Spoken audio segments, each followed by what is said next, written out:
Nah, jadi tujuannya lex talionis ini, apa tujuan utamanya?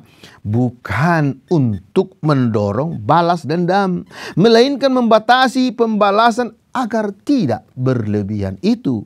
Karena wahyu Allah itu, wahyu Tuhan itu adalah wahyu yang progres, ya. Yang dimaksud di sini adalah supaya umat murid Tuhan itu tidak membalas kejahatan dengan kejahatan. Ada protes damai. Kalau ditampar dengan punggung, itu sangat merendahkan, itu menghinakan. Tetapi kalau diberikan, kalau seseorang menampar pakai telapak pada zaman itu tindakan kesetaraan. Nah, di sana Yesus mengajarkan supaya umat Tuhan yang sudah percaya kepada Kristus, kepada firman Tuhan, tidak melakukan pembalasan secara brutal. Yang kedua, tidak menyerah begitu saja, tetapi ada di sana protes damai. Nah, itulah jadi kebaikan yang kita lakukan justru memberikan bara di dalam kepala seseorang. Anda dan saya adalah pemberita kabar baik. Kalau ada yang salah, maka kita memberikan yang baik kepada mereka. Kalau ada yang gelap, maka kita yang terang ini menerangi mereka. Supaya kita melakukan hal yang baik, yang benar ketika orang berbuat jahat ataupun berbuat baik kepada kita, kita tetap melakukan tindakan yang baik dan yang benar. Seperti Allah sudah memberikan teladan kepada kita, Dia mengasihi kita, mengasihi orang yang jahat, mengasihi juga orang yang baik. Itulah kasih Allah itu sempurna. Tetapi selama masih sadar dan waras, maka orang itu akan kesentuh hatinya, disentuh oleh firman Tuhan yang telah menunggal di dalam perilaku Anda dengan membalas kejahatan dengan kebaikan. Wah.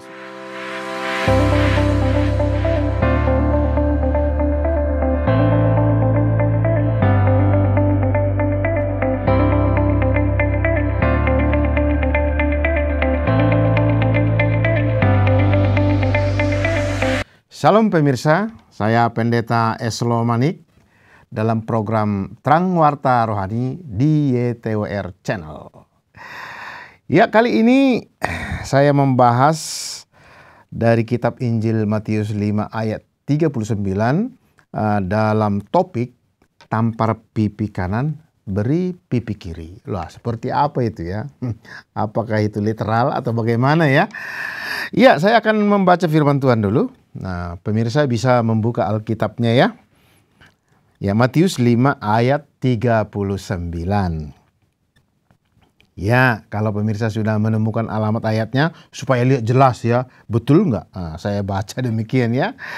Ya, saya akan memulai membaca Matius 5 ayat 39.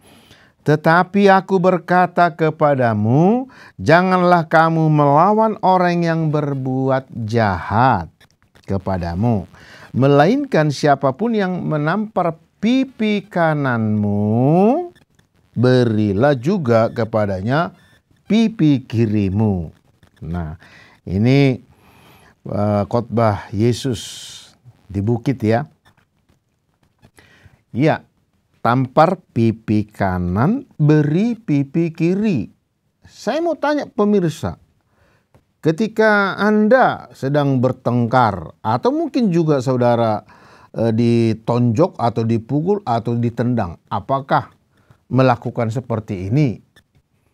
Ya, kasih lagi pipi kiri. Dan juga kalau orang emosi, orang marah, belum tentu dia menampar ya. Bisa juga melempar pakai batu. Bisa juga nendang, apalagi ya. Macam-macam. Nah, jadi ayat ini tidak bisa kita tafsirkan atau kita terapkan secara literal. Ini orang banyak tidak mengerti ini, meskipun ayat ini sudah sangat familiar ya. Pasti ya. pemirsa sudah familiar dengan ayat ini, bahkan sering menggunakan ayat ini untuk menyerang lawan. Nah, sekarang kita mulai berpikir ya, apa latar belakang sehingga Tuhan Yesus memberikan yaitu kata ini, menampar pipi kananmu, berilah juga kepadanya pipi kirimu. Ya, ayat sebelumnya di mana Yesus mengutip di mana Musa pada zaman dulu mengajarkan atau memberikan hukum, yaitu hukum tampar, kalau ditampar balas menampar. Nah, istilahnya itu lex talionis. Artinya kalau kamu ditampar, kamu cukup menampar. Kalau kamu dicubit, kamu cukup mencubit membalasnya. Mata ganti mata, gigi ganti gigi, patah ganti patah, nyawa ganti nyawa. Itu latar belakangnya ayat-ayat sebelumnya yang sudah dikutip oleh Tuhan Yesus. Nah sekarang, mata ganti mata, gigi ganti gigi. Kenapa harus begitu? Karena di dunia Timur Tengah sana, kehidupannya betul-betul jahiliyah, brutal. Di mana bangsa Israel hidupnya itu hidup nomaden. Mulai mereka keluar dari tanah Mesir sampai menuju tanah Kanaan, melewati Laut Teberau, di padang gurun Sinai. Hidup mereka berpindah-pindah dan menghadapi banyak bangsa-bangsa. Sehingga kehidupan bangsa Israel ini benar-benar brutal, saudara. Sehingga kalau di sana ada yaitu perkelahian, seseorang mencubit orang yang tidak disukainya, terkadang dibalas dengan bunuh. Atau hanya menampar saja, dibalas dengan injak-injak, disiksa. Sehingga muncullah yaitu hukum ini, hukum lex talionis ini, saudara. Itu latar belakangnya. Sehingga Musa mengatakan, ya kalau kamu ditampar pipi kananmu, ya balas menampar pipi kanannya juga lah. Kalau umpamanya kamu ditonjok, ya balas nonjok saja lah. Jangan sampai kamu brutal. Nah, jadi tujuannya lex talionis ini, apa tujuan utamanya? Bukan untuk mendorong balas dendam, melainkan membatasi pembalasan agar tidak berlebihan itu. Karena wahyu Allah itu, wahyu Tuhan itu adalah wahyu yang progres ya. Step by step sesuai dengan kemampuan bangsa Israel atau umat manusia. Jadi tujuannya lex talionis ini adalah mencegah pembalasan berlebihan di masa itu. Di zaman kuno di Timur Tengah. Jadi supaya jangan berlebihan. Yang kedua, memberi keadilan setara. Dalam hukum-hukum ini menekankan kesetaraan dan keadilan formal. Yang ketiga, tujuannya berlaku dalam sistem pengadilan, bukan balas dendam pribadi. Jadi sistem hukum, ya seperti sistem hukum kita di Indonesia, itu berlaku dalam sistem itu, bukan pribadi. Nah, sehingga pada zaman Yesus ya ditingkatkan lagi. Yesus tidak membatalkan hukum Taurat, tetapi meningkatkan, yaitu apabila pipi kananmu, apabila siapapun yang menampar pipi kananmu, berilah juga kepadanya pipi kirimu. Nah, maksudnya apa ini? Nah, kita harus bahas. Kalau nggak kita bahas nanti pemirsa bisa mengatakan ini Tuhan Yesus ini ambigu. Kenapa? Lah saya membaca di kitab Injil Yohanes 18 ayat 22 berkata demikian. Ketika ia mengatakan hal itu, seorang penjaga yang berdiri di situ menampar mukanya sambil berkata, "Begitukah jawabmu kepada imam besar?" Ini ya ketika dia ditangkap ya. Jawab Yesus kepadanya, "Jikalau kataku itu salah, tunjukkanlah salahnya. Tetapi jikalau kataku itu benar, mengapakah engkau menampar aku?" Nah coba ini. Kan kalau kita membaca sepintas begitu sepertinya enggak konsisten ini Tuhan Yesus. Di Injil Matius dikatakan apabila ditampar pipi kananmu, berilah pipi kirimu.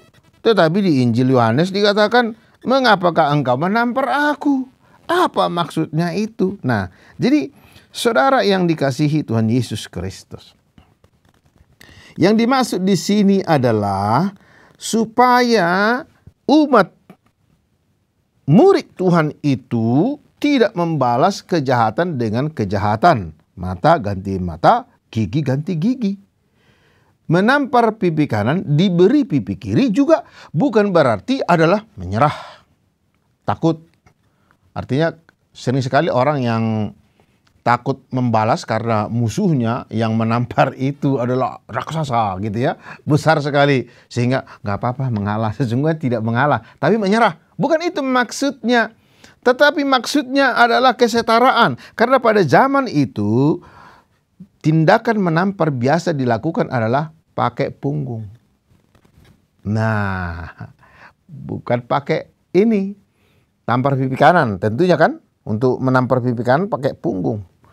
Itu biasanya dilakukan oleh tuan dan budak, antara penjajah dan yang dijajah. Jadi orang kuat dan orang lemah. Nah, di sini Tuhan Yesus mengatakan, apabila kamu ditampar pipi kananmu, berilah juga pipi kirimu. Artinya di sana adalah ada protes damai. Kalau ditampar dengan punggung, itu sangat merendahkan, itu menghinakan. Tetapi kalau diberikan, kalau seseorang menampar pakai telapak pada zaman itu tindakan kesetaraan. Nah, di sana Yesus mengajarkan supaya umat Tuhan yang sudah percaya kepada Kristus, kepada firman Tuhan, tidak melakukan pembalasan secara brutal. Yang kedua, tidak menyerah begitu saja, tetapi ada di sana protes damai. Sampai di situ, gimana kira-kira pemirsa? Sudah bisa dipahami ayat ini ya? Karena tidak mungkinlah kita orang bertengkar atau emosi atau marah lalu membuat satu tindakan liturgi. Contoh, apabila ditampar pipi kanan, terus ini lagi pipi kiri. Lah orang yang marah belum tentu nampar pipi kanan saudara. Bisa juga seperti di pendahuluan tadi saya katakan, bisa juga ditendang, bisa juga dilempar, bisa juga diludahi. Nah, seperti itu. Itulah ajaran Yesus kepada kita, supaya kita bertindak baik kepada orang yang memusuhi kita, kepada orang yang berbuat jahat kepada kita, tetapi kita melakukan yang baik kepada mereka, tentu dengan protes damai. Ada contoh ya, contoh yang dilakukan oleh timnas, oleh yang dari Jepang. Nah, ini saya lihat berita di YouTube itu, di mana orang Jepang itu pada waktu timnas itu, bangsa Indonesia biasa membuang puntung rokok. Lalu orang Jepang ini mengambil puntung-puntung rokok itu dan dimasukkan ke sampah. Lalu di dalam berita itu dikatakan, yaitu kita seperti ditampar. Nah, itulah jadi kebaikan yang kita lakukan justru memberikan bara di dalam kepala seseorang. Jadi namanya protes damai. Orang tersebut memahami bahwa dia salah.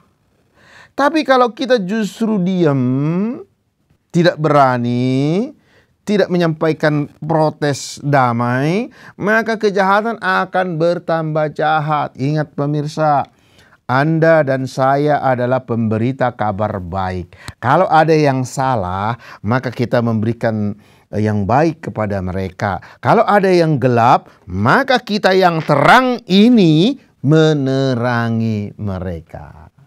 Nah, kasih Allah seperti itu. Dia turun dari surga ke dunia ini. Kita menampar dia, kita memukul dia, kita membunuh dia. Tetapi dia membalasnya dengan kebaikan. Ya Bapa, ampunilah mereka, sebab mereka tidak tahu apa yang mereka perbuat. Itulah yang ingin Allah, Tuhan Yesus sampaikan kepada para muridnya dalam khotbah di bukit ini, supaya kita melakukan hal yang baik, yang benar ketika orang berbuat jahat ataupun berbuat baik kepada kita, kita tetap melakukan tindakan yang baik dan yang benar. Seperti Allah sudah memberikan teladan kepada kita, Dia mengasihi kita, mengasihi orang yang jahat, mengasihi juga orang yang baik. Itulah kasih Allah itu sempurna. Sehingga di Injil Matius 5 ayat 48 dikatakan, karena itu haruslah kamu sempurna seperti Bapamu yang di sorga adalah sempurna. Itu kita harus sempurna seperti Bapa yang di sorga adalah sempurna. Karena itu haruslah kamu sempurna sama seperti Bapamu yang di sorga adalah sempurna. Kata sempurna yang pertama menggunakan kata teleioi dalam bahasa Yunani. Teleioi itu bentuk gramatikal yaitu plural, jamak, yaitu kepada orang banyak dikatakan. Sama seperti Bapamu yang di sorga adalah sempurna, teleios, yaitu ke singular, ya. Nah, artinya sempurna itu adalah baik, dewasa, utuh. Jadi kasih kita kepada orang jahat juga sama, kasih kita kepada orang baik juga sama. Kita mengasihi mereka sebagaimana Allah mengasihi semua umat manusia, baik kepada orang yang jahat, baik kepada orang yang baik. Kasihnya itu digambarkan menurunkan hujan, memberikan matahari kepada semua umat manusia tanpa pilih kasih. Apakah dia pencuri, apakah dia pelayan Tuhan, apakah dia orang yang mengasihi, apakah dia orang yang membenci. Kasih Allah sempurna, teleioi. Itulah yang dikehendaki Tuhan bagi pemirsa, bagi saya.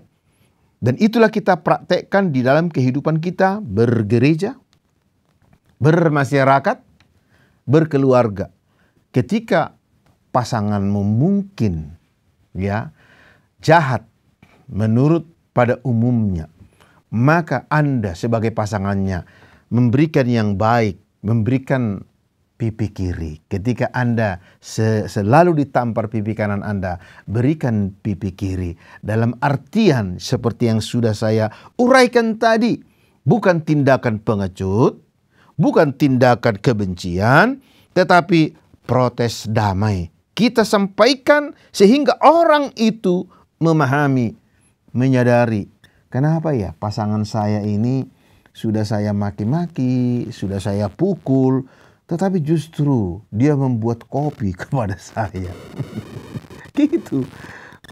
Hanya orang gila yang tidak menyadari jika orang lain berbuat baik kepadanya.